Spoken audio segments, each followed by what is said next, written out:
जो China India का तनाज़ा है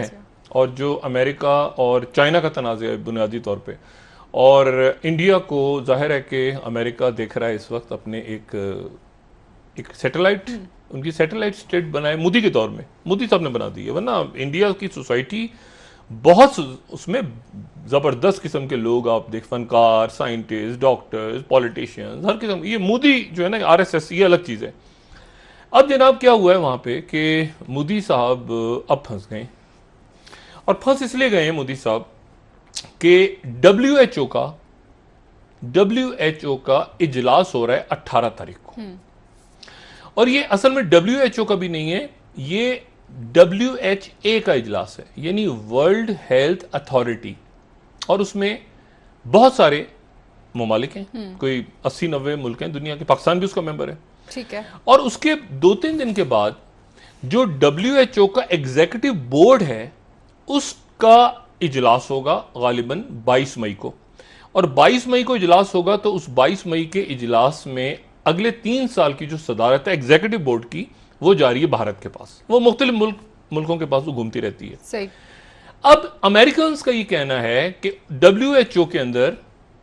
ताइवान को लाया जाए, ताइवान को WHO में लाया जाए। ठीक। इंडिया जो है वो ताइवान को लाने का सोच ही रहा था कि नई दिल्ली में चाइना का जो सफारत खाना है, बीजिंग का जो सफारत खाना है, उन्होंने थोड़ी देर पहले, दिखाइएगा जरा, बड़ा कीजिएगा इसको प्लीज, उन्होंने जनाब याद दिलाया है भारत को कि Taiwan is a part of China. WHA की जो मीटिंग हो रही है, ध्यान रखिएगा, WHA उनकी अथॉरिटी से फिर वो बनता है, यानी ऑर्गेनाइजेशन। उन्होंने कहा जहन में रखें कि Taiwan is a part of China, Beijing reminds Delhi में उनको याद दिला दी है कि जहन में रखें कि वन चाइना पॉलिसी है, 2 चीन नहीं है।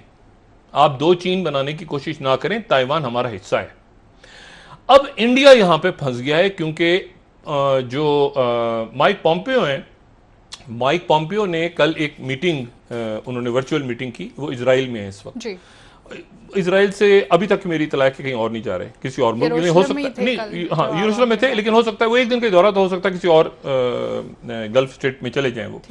और वहां से कोई खबर है, लेकिन अभी तक कंफर्म नहीं है। एक आध इत्तला है मेरे पास, कंफर्म नहीं है तो मैं बात नहीं करना चाह रहा। लेकिन जो इंपॉर्टेंट बात है वो ये है कि माइक पॉम्पियो, अब माइक पॉम्पियो ने जो एक इजलास किया कल, और माइक पॉम्पियो साहब जो हैं उन्होंने उस इजलास में,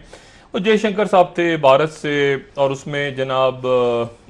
7 और मुल्क थे, ब्राज़ील था, इजराइल था, उसमें जापान था, ये जो इंडो पैसिफिक में उनके जो अमेरिका की सैटेलाइट स्टेट्स कह लें या उनके जो अलाइज हैं वो कह लें, साउथ कोरिया था, उसमें उन्होंने ये बात उठाई कि आपको WHO के अंदर ताइवान को लेकर आना है। सही। अच्छा, इंडिया जो है अब फंस गया बीच में। अच्छा, उसकी वजह यह है कि डांट पड़ने वाली है अमेरिका से, बड़ी सख्त, इतनी डांट पड़ने वाली है मोदी को ट्रंप से, इतनी, ये तो शुक्र करें सोशल डिस्टेंसिंग, वरना एक वो लगा भी जाता है इधर आके कि तूने बच्चू 1 मिलियन मास्क ले लिए ताइवान से। अच्छा, उन्होंने ताइवान से मास्क ले लिए, भाई अगर आप मानते नहीं है ताइवान को, तो ताइवान से मास्क क्यों लिए? और अगर मानते हैं तो चीन आपको आराम से बता चुका है कि ये सिक्किम है, ये लद्दाख है, ये तिब्बत है, ये नेपाल है, ठीक है, ये मतलब देख लें जरा दाएं बाएं आगे पीछे, आप उनकी सैटेलाइट स्टेट हैं, और आप उनको टाइटल कहते हैं रिप्लेस चाइना। ये दिया हुआ है, मोदी साहब ने कमिट किया हुआ है कि हम चाइना को रिप्लेस करेंगे। अब चाइना को आप रिप्लेस करेंगे इन हालात में, वहां से 1000 पता नहीं कितनी कंपनियों को लेकर आएंगे इंडिया। देखें, चाइना अपना उनके रूल्स हैं। आप बहुत से गल्फ स्टेट्स में जाएं, मिसाल के तौर UAE में चले जाएं, तो वहां पर उन्होंने इजी बनाए हुए वीजा कि आप बिजनेस स्टार्टअप करना है, आपने कैसे तेजी के साथ काम करना है। वो चाइना में उसी तरह से सिस्टम है, अमेरिका में, वेस्टर्न ममालिक में वैसे। लेकिन जो इंडिया है वहां पर डेमोक्रेसी है, वहां पे मसाइल हैं, वहां पे एहतजाज हैं, वहां पे सियासत है, वहां पे लैंड कहां से लेंगे, वहां से कौन से आएंगे, वो अदालतों में चले जाएंगे, स्टे हो जाएगा अपना। तो जो बिजनेसमैन है खुद अमेरिका के या बाकी दुनिया के, वो इजी नहीं है कि हम इंडिया के काम, हम चाइना छोड़ दें और चाइना से इंडिया आ जाए, इंडिया के काम शुरू कर दें। और यहां कोई ट्रंप के साथ जाने को, ट्रम्प साहब की जो स्ट्रेटेजी इलेक्शंस की बन रही है वो ये बन रही है कि जितने ज्यादा लोग मर जाएं, जितने ज्यादा यहाँ पे जो होना है हो जाए, लोग उतने ही, क्योंकि एक अमेरिकन वो कहते हैं ना, अमेरिकन के अंदर जो उनको वोट बैंक है वो मर जाए लोग, तो वो एक बाहर के दुश्मन सब इकट्ठे हो जाओ, सियासत का वक्त नहीं है, चीन को मारो। यानी जो हम कोशिश कर रहे हैं पाकिस्तान में कहने की कि खुदा का वास्ता सियासत का वक्त नहीं है, कोरोना को मारो, आपस में ना लड़ो। तो वही स्ट्रेटेजी ट्रम्प बना के कि सियासत का वक्त नहीं है, छोड़ दो बाइडेन को, इसको इधर छोड़ो, करो, चीन से लड़ो, कोरोना को भी छोड़ो, कोरोना को भी उधर ही डाल दो, कहीं इनके साथ ही बाइडेन के साथ ही डाल दो, और चीन से लड़ो। लेकिन क्या वो ऐसा कर पाते हैं? और क्या इंतखाबात ताखीर का शिकार होंगे इसके बारे में? अब वो पहले तो ये देखना है कि क्या लोग जो हैं वो ट्रम्प को जिम्मेदार समझते हैं या लोग जो है वो चाइना को जिम्मेदार समझते हैं, चाइना के, और आने वाले दिनों में क्या होगा। और इंडिया के लिए भी क्लोज आ गया है, तो 18 तारीख को फैसला करना है इंडिया ने कि अब क्या करें। अब ताइवान, क्योंकि अमेरिकन खुल के कह रहे हैं, ऑस्ट्रेलिया आगे निकल रहा है, देखिए ना, ऑस्ट्रेलिया ने पंगा ले लिया, उन्होंने इंक्वायरी की बात कर दी। वो इंडिया से एक्सपेक्ट कर रहे थे ऑस्ट्रेलिया के लोग कि इंडिया साथ खड़ा होगा, उनका ऑस्ट्रेलियन बीफ बंद हो गया, उनका बार्ले जो जाता है वो बंद कर दिया। वो एक्सपेक्ट कर रहे थे कि अमेरिका के अलाइज हम सारे, तो इंडिया आ गए, इंडिया छुपा हुआ है पीछे, इंडिया को उधर से टुक सिकम पे, उधर से टुक सिकम पे, उधर से उधर फौजी, उधर से, तो इंडिया को अब मोदी को लेनी है पॉलिसी, वरना ये इंडो पैसिफिक बड़ी शदीद डांट पड़ने वाली है। बिल्कुल ऐसी है इंडिया यहाँ पिछले, इंडिया तो मैं नहीं कहना चाहता, मोदी कहूंगा, इंडिया में बहुत, हमने जिस भारत को देखा है ना, वो एक बिल्कुल डिफरेंट माहौल देखा है। वहां पे खुला टुल्ला जमहूरियत आई हुई है, लोग बात कर रहे हैं आज़ादी राय की, मतलब बहुत सारी चीजें जो पाकिस्तान में नहीं होती थी वो भारत में होती थी। अब वहां का जो माहौल है, मैं इंडिया इसीलिए कहते हुए मैं डिफरेंशिएट करता हूं कि तो मोदी साहब की मेंटालिटी ना, आरएसएस, इसको आप सेपरेट करें बाकी इंडिया के साथ, बाकी इंडिया में मतलब मेजोरिटी अच्छी है। अब मामला क्या है कि उन्होंने जाके अपने आप को डाल दिया उसके ट्रम्प के, यानी एक दुनिया पागलों से कम थी पहले, मतलब उधर वो बैठा है, उधर वो बैठा है, अच्छा अब दोनों आपस में, दोनों की लड़ाई मार बैठा, अब बोलो ना, ओ भाई ट्रम्प, यानी आप देखें कि ये कितनी अजीब बात है कि आप चाइना के साथ हैं भी, और एक बात देखें, हमें सबको सीखना है, हमने यहां रहना है,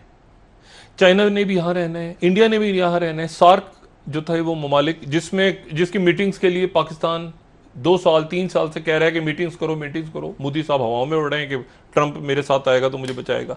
अब मसला ये है कि ऐसे नहीं होता। इमरान खान साहब वो तकरीब हर बरदारी है, मेहमान नहीं भेज रहे वहां से, अच्छा बातचीत करनी है, बातचीत नहीं करूँ, किस बात मैं अकड़, किस बात पे, ट्रम्प मेरे साथ है, यानी और कोई यानी खुदा हो, कोई उनका भगवान हो, कोई साथ हो ना हो, ट्रम्प साथ है। अब बात यह है कि ट्रम्प साथ है तो भाई फिर चाइना से लड़ो मरो, जाके सर फोड़ो अपना मोदी, मतलब देखिए ना, मतलब उधर भी है तो उधर भी नहीं है, तो उधर ये हो गया, तो एक रौला रप्पा पड़ा हुआ है जो भारत में ऐसा। अच्छा अब मसला ये है कि वो, और ये तारीख आ गई सामने, या तो होता ना गोलियां दे रहे हैं, अच्छा जी हम देखते हैं सोचते हैं, वो WHO 18 तारीख को WHO की मीटिंग, और 18 तारीख को उधर पोम्पियो ने बाकायदा बात की उनसे, और चाइनीज एम्बेसी दिल्ली में बैठ के कह रही है कि ध्यान रखना, वन चाइना है, ताइवान की तरफ ज्यादा मत जाना। और इंडिया अब ये भी नहीं कह सकता हम कुछ नहीं कर सके, क्योंकि वो 3 साल के लिए उसको चेयर करने जा रहा है, उसको WHO के एग्जीक्यूटिव बोर्ड को। घबरा गए, नहीं परेशान मोदी साहब, देखिए ना, अब वो क्या, अच्छा ताइवान से मास्क उठा लिए, यार मानते नहीं हो तो मास्क क्यों उठाए उनसे 1 मिलियन, एक कंफ्यूजन है उसमें। मैं दोबारा आता हूँ, ये जो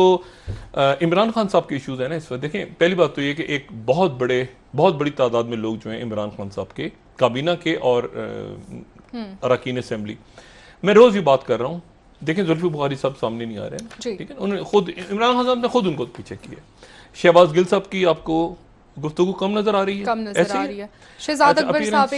साहब भी एक अरसे के बाद बोले आज, और वो भी उन्होंने शहबाज साहब पे बात की, जितनी मुस्लिम लीग नून है सारी की सारी बाहर घूम रही है, सवाए हमजा शहबाज के तमाम बाहर घूम रही है। और वो यानी अजीब बात है भाई, आप इंटीरियर मिनिस्टर हैं, कुछ करें। शहजाद अकबर साहब बड़े मुनासिब आदमी है, अभी मेरी आज इत्तेफाक से मुख्तसर से मुलाकात भी हुई है, मगर मसला ये है कि वो इनके बच्चे ये, इनके बच्चे वो, यानी वो कोई किसी ना किसी ने फिरदौस आशिक अवान साहिबा की जगह तो संभालनी होती है ना, तो शहजाद अकबर साहब को नहीं संभालनी चाहिए थी, मगर संभाल ली। फिरदौस आशिक अवान साहब का रब्ता हुआ है बिलावल भुट्टो साहब के साथ, किसी ने करवाई ये बात, दरमियान में कोई बंदा पड़ा हुआ है, अगर तो वो बात बन गई तो हो सकता है हमारी जो फिरदौस आपा हैं वो कुछ दिनों में आपको दोबारा उनका कोई खबर है कि पीपल्स पार्टी से रब्ता हुआ है। आधे 75% तो उधर ऑलरेडी कांटेक्ट में है सारे लोग। अच्छा अब इमरान खान साहब के साथ क्या, इमरान खान साहब की जो आज मीटिंग हुई, कल की तो हमने थोड़ी सी खबर दे दी थी काबीना की, आज जो मीटिंग हुई उनकी तारिक बशीर चीमा साहब से हुई। तारिक बशीर चीमा साहब जो हैं वो एक तरह से आपको रवायती सियासतदान भी नजर आते हैं और थोड़े से गैर रवायती भी हैं। और ये बात मैं बिल्कुल अंडर ओथ कह रहा हूँ कि एक दफ़ा मैंने उनसे कहा, मैंने कहा ये चौधरी साहिबान पे, परवेज इलाही साहब पे और शुजात साहब पे इतने सारे इल्ज़ाम हैं और ये सारे उनकी पार्टी के हैं। कहते हैं डॉक्टर साहब जिसमें भी इल्ज़ाम हैं अगर हैं सही तो उसको फेस करनी चाहिए।